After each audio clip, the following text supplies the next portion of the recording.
Once again, the Pittsburgh Steelers were not done any favors by the NFL in terms of scheduling. Once again, they are going to have to run an absolute gauntlet in 2025 in order to try to become successful and reach those playoffs. Welcome back to Mic Drop Sports, everybody. I am Jason. We are diving in here, talking about the schedule, breaking down the schedule. I promised you guys a video, but I needed a little bit of time to digest this schedule. But let's dive in here and talk about this schedule. And again, the NFL, they did no favors for your Pittsburgh Steelers. A brutal 11-day stretch consisting of the Bills, Ravens, Lions, just really tough teams.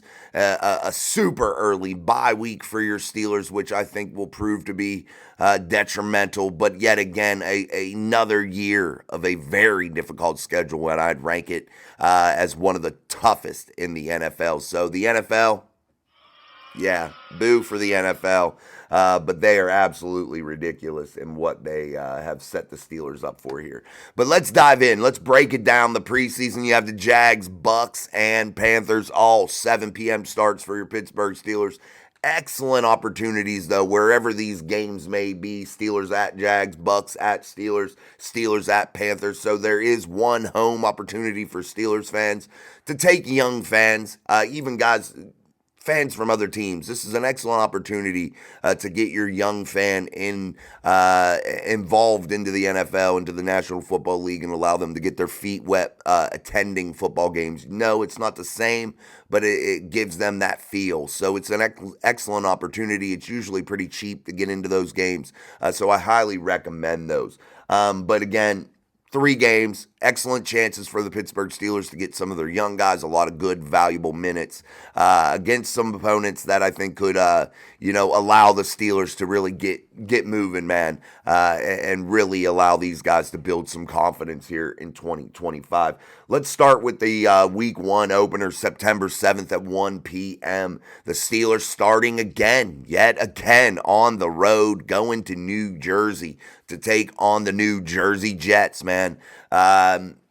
I don't think this is a big worrying type game for the Steelers in terms of dropping that dropping that Week 1 game. I think this is an excellent opportunity for the Steelers to get on a roll here and get that confidence again built. I think that the games in the preseason and that Week 1 matchup allow you to build a little bit of momentum if you're the Pittsburgh Steelers early in the season. So that Week 1 matchup, I find it to be a favorable one, as the Pittsburgh Steelers won that last year against Aaron Rodgers. But is Aaron Rodgers a Steeler? I believe he will be.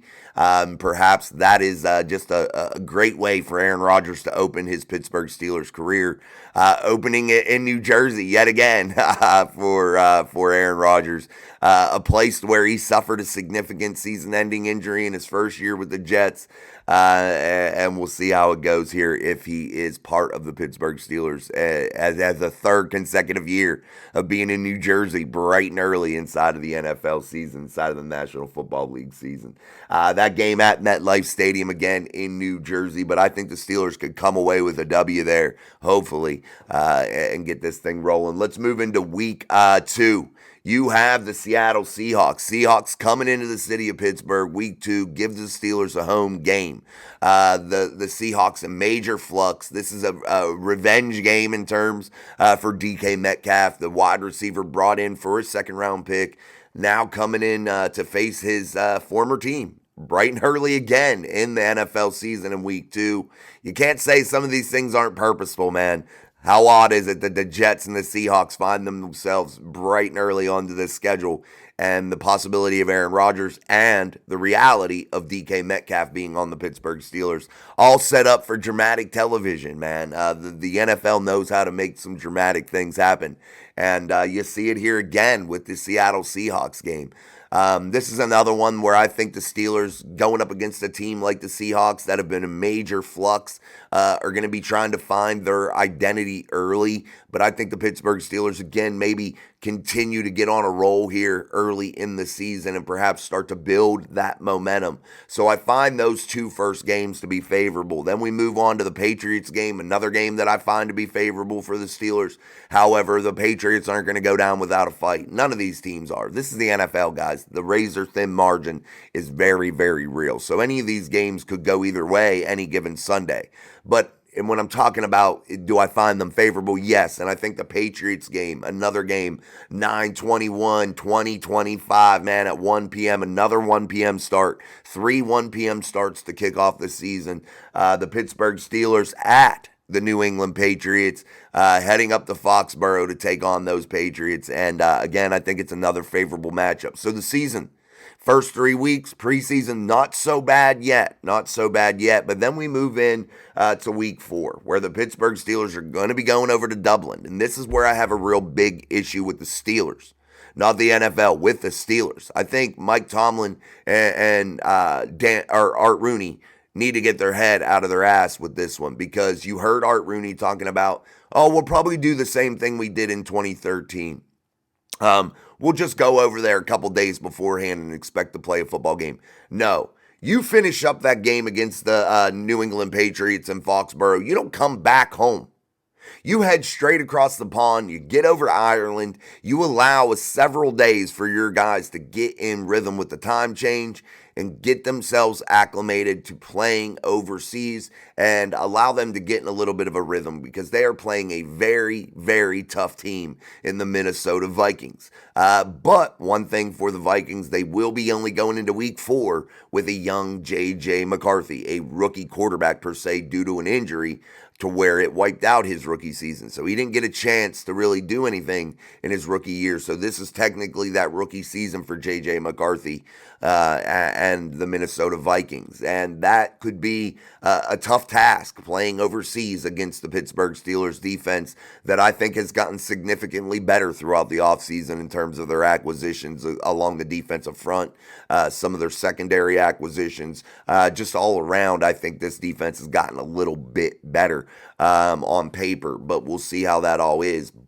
But again, another favorable matchup in my eyes because of the rookie quarterback situation, because we're going overseas, and hopefully I think the Steelers don't sabotage themselves, and maybe Art Rooney and Mike Tomlin reconsider going over there 2 days before the game, 3 days before the game, and actually get themselves some time over there beforehand. But that's where I really have a problem with the Steelers and Art Rooney not having the willingness to adapt there. That really annoys the shit out of me, and that's the thing I have a problem with Mike Tomlin at times, his unwillingness to adapt and change, and to his belief that he is always right.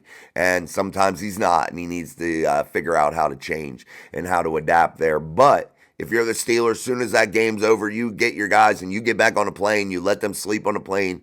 You get back to the States as fast as you can, back to the city of Pittsburgh, and allow them to get that rest period. That's where you get that bye week, week 5, which I think is way too early, guys. Way, way too early, man. And I think it's going to be a devastating thing for the Steelers. But it's a good thing for the immediate whenever you are coming off that game overseas, and those first 4 games, it gives you a chance to rejuvenate. But again, I think it's far too early, and I think the Steelers would be far more benefiting from a later bye week. But coming off the bye week, you're going to go into October. Now you start that October stretch. You're going to have the Browns, Bengals, Panthers, Packers, Browns, Bengals, Packers in October. You have 2 primetime games in October, one on a Thursday night against the Bengals, and one against the Packers, an 8:20 kickoff on a Sunday night football game against the Packers, that are going to be a very good football team with Jordan Love, a team fully loaded with a ton of wide receivers. I think they are going to be a very difficult task, but maybe Aaron Rodgers is motivated, if he is a Pittsburgh Steeler, to go in there against the Packers. That's one thing, but we'll see. But you're going to face very tough opponents. You got the Browns at 1 p.m., so that's a normal start time. But then again, you go into that Bengals game, an 8:15 start. You will be, let me see, let me make sure. So Browns at Steelers on October 12th. So that's a home game for the Steelers. Then Steelers, Bengals. Steelers at the Bengals. That's going to be a big one. That's going to be a tough one on the road, but the Steelers played very well in Cincinnati last year. With Russell Wilson. So hopefully the Steelers will be a little bit better under the guidance of Mason Rudolph in Cincinnati. Then you move in Packers-Steelers. That's a home game for the Steelers on Sunday night, prime time football. This is where, though, I think this schedule starts to get really muddy. This Vikings through the Packers. This is where the Steelers could start to even out. I think they start out well. But this is where maybe you catch a loss or two facing some really tough opponents. Again, Vikings through the Packers, Browns, Bengals. It's going to be a difficult task for the Pittsburgh Steelers in my eyes here rolling through that October stretch. Then starts November, guys. November is full of tough opponents also, man. You got the Colts. A team November 2nd at 1 p.m. This time they are coming to the city of Pittsburgh to play. So Colts, Steelers at home. Then the Steelers travel out to LA to face the Chargers in primetime, an 8:20 p.m. game, another primetime game for the Steelers, a Sunday night football game, going out there to take on Najee Harris and the cornerback. Oh shit, whatever his name's slipping my mind. I'll remember it here in a second. But again, a couple former Steelers out there. Mike Williams back out there. So some former Steelers that may be looking to prove something on a Sunday night football game. But yet a tough stretch again for the Steelers there, with the Chargers being led by Herbert, a very good football team.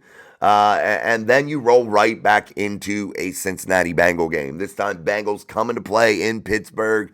This is going to start really, in my eyes, a tough stretch. Yes, you have the Bears in there, but the Bears may be a good football team by the time you face them on the 23rd of November, right before Thanksgiving. One good thing about this schedule is the Steelers have no holiday games that I can see on here, so that's very good. But you go Bengals, Bears, Bills to finish out November, guys.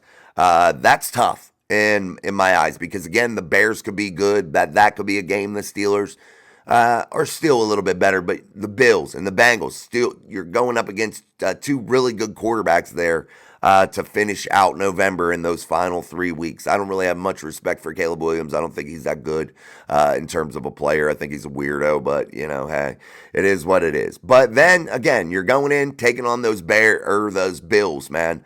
This is a game that I think the Steelers really got to start to hit their stride of this season, of this 2025 campaign. Right here, Bills at Steelers, November 30th, right after the holiday. I think this is the time, a 4:25 p.m. start. Definitely the NFL knew what they were doing there, but I think this is where the Pittsburgh Steelers could really gain some significant momentum if they can hit their stride here. Maybe beating a Bills team, giving them real confidence heading into a rough stretch of games again for December into early January. So the Steelers facing those Bills. Then you go right back into it, guys. 7 days later, you're going to be taking on the Ravens at 1 p.m. That's Steelers at Ravens at M&T Bank Stadium. Then you're coming back literally, guys, just straight again. 7 days again, boom. 8:15 Monday night game, 12:15 right before the holidays here, and then you go 6 days, and then you take on the Lions at 4:25. That's going to be Steelers at Lions at Ford Field. That's going to be a very tough matchup for the Steelers, considering the momentum the Lions have over the last couple seasons, playing for big playoff matchups. And I think the Lions are poised to really finish this thing strong, and they should be in a prime position and have a lot on the line when the Steelers come into town at Ford Field to take on the Lions at 4:25 on 12/21/2025. Then Again, 7 days later, Browns, 1 p.m. start. This will be Steelers at the Browns. That's going to be a snowy game, man, right after Christmas on the 28th. Anytime in December, it's going to be a snowy, cold, rainy, miserable, nasty time on the lake to take on the Cleveland Browns. So, that kind of equals the playing field there. That kind of gives the Browns a chance because it's going to be a muddy, sloppy, nasty football game, typically in December on 12/28 at 1 p.m. Then the season finale, guys, the Ravens. You're taking on the Ravens. That's to be announced. Ravens at Steelers, January 4th. There could be a lot on the plate for this one, and this could be a monumental matchup, man. A absolute monumental matchup, and this could mean a lot for your Pittsburgh Steelers. So we'll see. This is a tough schedule, guys. This is not going to be a cakewalk. And if you're a Steelers fan, this is the second straight year that you really got to come to the understanding and the realization that the Pittsburgh Steelers got a tough draw. I'm not complaining about it. I'm not like trying to woe is me for the Steelers. That's not the case. But here's the thing. As fans, we got to realize there's going to be a season full of tremendous ups and downs. Again, you have a lot of stretches in here that are very, very difficult. And if you're the Pittsburgh Steelers, you have to take advantage of those first 3 weeks. You got to get on a roll. You got to build that momentum through the preseason, through that first 3 weeks of the regular season, to get into that Vikings game. And if you can come out a winner there, I think that gives you tremendous confidence, tremendous momentum heading into that Browns game. And that's exactly what that Steelers team will need. So if you're a Steelers fan, getting a fast start in 2025 is absolutely imperative, guys. There cannot be any other way. And if they start out rough, you could see the first losing season of Mike Tomlin. If the Steelers drop several of these first, 6 games, say they are 500 coming out of that, it's going to be a tough road. And you could see the first losing season of Mike Tomlin here, which I think is one of the worst statistics ever. I don't care about it. I want to catch Lombardis. But there's a flip side to this. If you do come out successful and you do have this momentum on your side, the Pittsburgh Steelers could be in a spot like they were last year, to where they were a 10-win football team early in the season. There is the opportunity for that. And who's to say who's playing quarterback? Who's to say a young Will Howard isn't in there giving them momentum? Who's to say Mason Rudolph isn't in there just slinging it and making the most of his opportunity? None of us realize or know what is going to happen with that defense, who I think has improved on paper, at least here in the 2025 offseason. This is going to be big, and this is going to be, again, a season full of highs and lows. And as fans, you can't get overly high and you can't get overly low through any period of this season, because it is going to be a crazy, crazy ride, just as 2025 was. But if you're Mike Tomlin, having that early bye week in week 5, it's really, really tough, because you could have a repeat of the 2024 season to where you totally take a shit and shit the bed in the final 5-6 weeks of the season, which could really cause significant problems for Mike Tomlin and this Pittsburgh Steelers team. No doubt about it. In the National Football League, guys, there is no easy games. None. Every team is competitive. Everybody is good. Every team has the world's best players on it. It's just what it is. And that's why the NFL is so damn awesome to watch. And that's why you love it so much. And that's why you care about shit like this, the schedule release. But hey, it's going to be really, really fun. Guys, don't forget to join us tonight for Steel City Live here on Mic Drop Sports, live at 6 p.m., where we will be breaking down this schedule even further. And we will be hearing your voice. So if you want your voice heard, make sure you join us at 6 p.m. Eastern Standard Time tonight on Steel City Live. As always, guys, make sure you like, share, and subscribe to the channel. We truly, truly appreciate that. Sharing it and liking it is very important for you guys that are already subscribers. Make sure you light that like button up, turn your notification bells on, and thank you. We truly, truly appreciate it. So big nights, man. Big days coming ahead here as we talk about this schedule and what perhaps could be big things for the Pittsburgh Steelers, or it could mean a really, really long, tough, disastrous process for the Steelers in 2025. So we'll hear from you guys tonight. We'll see what you guys say. But hey, until then, I'm Jason. This is Mike Drop Sports. Peace, my friends.